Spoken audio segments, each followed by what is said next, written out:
एक state PWD NH होता है, एक डिवीजन होता है जो मिनिस्ट्री की ओर से काम होता है, एक एनएचआई करती है और एक एनएचआई डीसीएल करता है।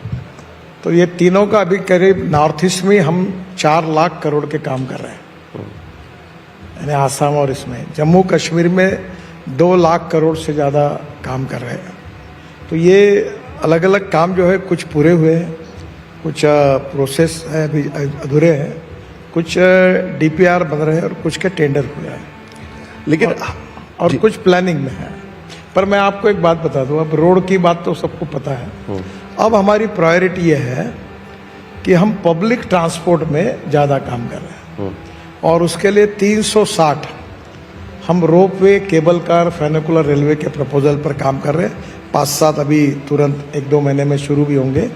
और अब जो काम कर रहे हैं कि पहला पायलट प्रोजेक्ट हमने अभी नागपुर में लिया है कि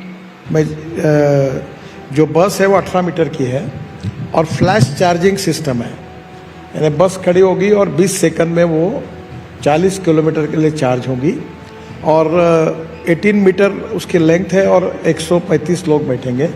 उसमें टीवी होगा और बस में जैसे हवाई जहाज़ में एयर होस्टेस होती है वैसे बस होस्टेस होगी, चाय पानी नाश्ता भी मिलेगा और टिकट रेट डीजल बस की तुलना में 30% कम होगा।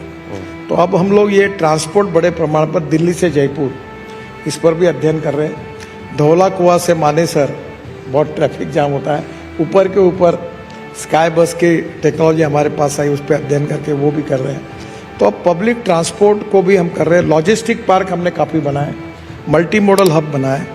अभी जो बस स्टेशन है स्टेट ट्रांसपोर्ट के, वो बस स्टेशन को अभी कटरा में हम 1200 करोड़ रुपए खर्चा करके मल्टी मॉडल हब बना रहे हैं, जहाँ हेलीकॉप्टर भी होगा, जहाँ रेलवे स्टेशन भी इसमें है, रोड भी है और दिल्ली कटरा हाईवे से डायरेक्ट वेस्टर्न रेलवे पर जुड़ेगा। तो अब बाकी भी कामों को ज़्यादा प्रायोरिटी देंगे। सर, ये सब तो फ्यूचर की बातें हो गई, लेकिन हाल ही में आपने पार्लियामेंट में जब आपको सवाल पूछा, आपने उस जवाब में कहा कि 44% हाईवे प्रोजेक्ट जो है वो डीले चल रही है। ये भी तो रियलिटी है आज की स्थिति में। उसका कारण क्या है और लोग इसको किस तरीके से देखें? क्योंकि एक तरफ तो आप कह रहे हैं कि भाई हम इतना बड़ा हब बनाएंगे, इस तरीके की बसेस होंगी, और दूसरी तरफ आपके प्रोजेक्ट्स 44% प्रोजेक्ट्स आपके ऐसे जो डीले में चल रही है। तो पहला थोड़ा बात आपके सुधार देता हूँ, मैं कोई भविष्य की घोषणा नहीं कर रहा हूँ। आसाम में ब्रह्मपुत्रा में जोगी डोपा करके मल्टी मॉडल हब बन गया, इनॉग्रेशन दिलाया। ये जो कटरा का है उसका काम अभी टेंडर अवार्ड हो गया, वो भी काम शुरू हो गया। ऐसे देश में अनेक लॉजिस्टिक पार्क ऑलरेडी शुरू हो गए। रोपवे में केदारनाथ में अभी कॉन्ट्रैक्ट अवार्ड करेंगे, वर्ल्ड की सबसे डिफिकल्ट रोपवे वहाँ बना रहे हैं। तो ये ऑलरेडी काम जो है वो शुरू हो गई। ये तो अभी बड़े प्रमाण पर 6-8 महीने में आपको उसको और देखने के लिए मिलेंगे। एक इम्पॉर्टेंट चीज़ जो आपने पूछी कि रोड के वर्क डिले होते हैं, बेसिकली डिले इसलिए होती है कि लैंड एक्विजिशन के प्रॉब्लम्स हैं, इन्वायरमेंट फॉरेस्ट के का प्रॉब्लम होते हैं, और ये जो लैंड एक्विजिशन है वो स्टेट गवर्नमेंट करती है। इन्वायरमेंट फॉरेस्ट क्लियरेंस के प्रॉब्लम्स होते हैं, रेलवे के लिए कुछ होते हैं, कुछ लाइन शिफ्टिंग पड़ती है पावर की, तो ऐसे प्रॉब्लम होते हैं। कभी कॉन्ट्रैक्टर फेल हो रहे हैं। हमारा समस्या ये कि 40% 38% बिलो जाके कॉन्ट्रैक्टर काम लेते हैं, वो टेंडर प्रोसेस है, ई टेंडर है, तो उसके कारण फिर कॉन्ट्रैक्टर काम नहीं कर पाते, बैंकों के कारण फिर प्रॉब्लम आती है। तो ऐसी दिक्कतें आई है, पर दिक्कतों पर हमने मात किया है। अभी मैं ये 40% काम जो है वो टाइम से थोड़ा डिले चल रहे हैं, इसमें से तो 2-4-6 महीने में अनेक काम पूरे भी होंगे।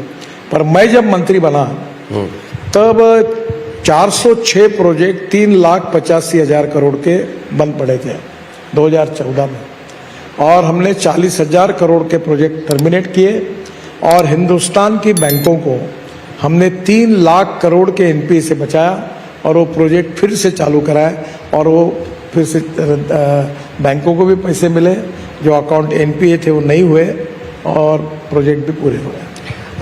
देखते हैं। देखो, एक तो हम अभी काफ़ी ग्रीन एक्सप्रेस हाईवे बना रहे हैं, यानी कश्मीर से कन्याकुमारी तक ट्रूली अभी हाईवे होगा, जो मनाली से शुरू होगा। रोहतांग पास जाने के लिए 3.5 घंटे लगते थे, 8 मिनट में हम बाहर आते हैं। फिर वहाँ से हम लोग 18 टनल बना रहे लद्दाख लेह तक। फिर वहाँ से जोजिला टनल आशिया की सबसे बड़ी वो बना रहे। फिर जेडमोर अभी उद्घाटन करेंगे, पूरी हुई। वहाँ से श्रीनगर आकर फिर जम्मू तक 18 टनल और रोड बना रहे हैं। फिर दिल्ली कटरा से आकर हम दिल्ली आएंगे और दिल्ली से हम सूरत जाकर सूरत से एक नया रोड वहाँ से बना रहे हैं अभी, सूरत से नासिक, अहमदनगर, सोलापुर से कर्नूल और कर्नूल से त्रिवेंद्रम, कन्याकुमारी, चेन्नई, बेंगलोर, मैंगलोर, कोचीन। तो ये पूरा उत्तर से दक्षिण तक, कश्मीर से कन्याकुमारी तक जो हुआ। अब इसमें सबसे इम्पोर्टेंट है कि चेन्नई से दिल्ली का डिस्टेंस 320 किलोमीटर कम हो रहा है। अब इतने हाईवे बना रहे हैं हम, 40-50 बना रहे हैं।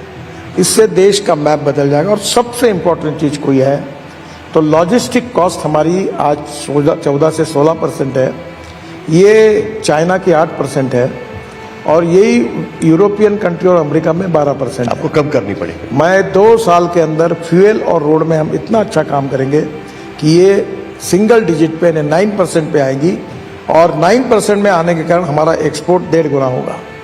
और दूसरी बात मैं ये कर रहा हूँ कि अब रोड बन रहे हैं, इसको मैं इलेक्ट्रिक हाईवे में कन्वर्ट कर रहा हूँ। तो ये धीरे धीरे पूरी टेक्नोलॉजी लाकर रोपवे, केबल कार, फेनिकुलर 360 प्रपोजल हम कर रहे हैं।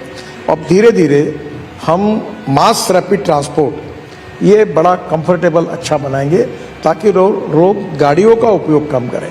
अभी जैसे दिल्ली जैसे शहर में हम ये दिल्ली के पूरे इसमें 65,000 करोड़ के रोड बना रहे हैं। आप 1 साल रुक जाओ, आप देखो दिल्ली में काफ़ी बड़ा बदलाव दिखेगा। अभी दिल्ली का रिंग रोड हमने पूरा किया, अभी द्वारका का आधा काम किया, अभी आधा टनल और वो सब ओपन हो रहा है। वो UR2 बनाया, वो कालिंदी कुंज वाला रोड बनाया।